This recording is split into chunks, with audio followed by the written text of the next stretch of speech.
Hi friends, welcome to Suma channel. ఈరోజు వచ్చేసి మనం ఏం చేయబోతున్నామంటే లడ్డు అండి. వినాయకుడికి చాలా ఇష్టమైన లడ్డు అయితే ఈరోజు అయితే చేస్తున్నాం అనమాట. సో దీనికి కావాల్సింది చిన్న గ్లాస్ నిండా బేసన్ చిన్న గ్లాస్తో ఒక బౌల్లో అయితే వేసేసుకుందాము.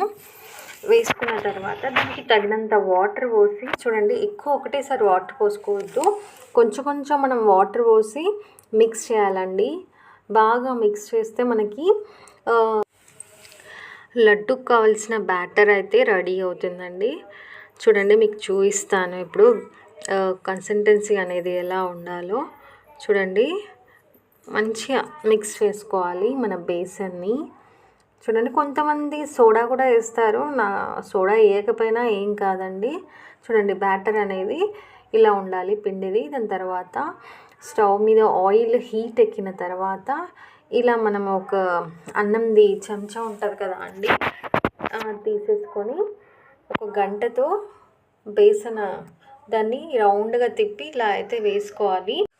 ఆయిల్లో ఎక్కువసేపు పెట్టొద్దండి, కొంచెం క్రంచి కాగానే తీసేసేయాలి, అప్పుడే లడ్డు మనకి బాగా వస్తుంది. దానికోసం అనేసి మనం చక్కెర పాకం అయితే పెట్టుకోవాలి కదా. అదే గ్లాస్ తోటి సగం, ఈ గ్లాస్ చూసారు కదా దాంట్లో సగం షుగర్ తీసుకొని దానికి ఆ గ్లాస్కి పావు కప్పు వాటర్ పోసేసుకొని తీగపాకం వచ్చేదాకా మనము చెక్ చేసేసుకొని, తీగపాకం వచ్చాక మనం చేసుకున్న బూందీ ఉంది కదా అండి, బూందీని మిక్సీ జార్లో వేసి 2 సార్లు ఇలా గ్రైండ్ చేసేసి మనం చక్కెర పాకంలో అయితే వేసుకోండి. లడ్డు చాలా బాగా వస్తుంది.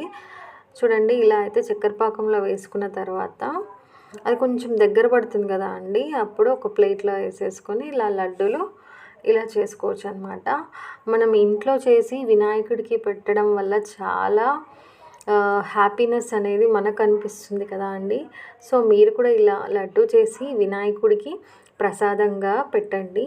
Thank you for watching. ఈ వీడియో మీకు నచ్చితే లైక్ చేయండి, షేర్ చేయండి, సబ్స్క్రైబ్ చేసుకోండి.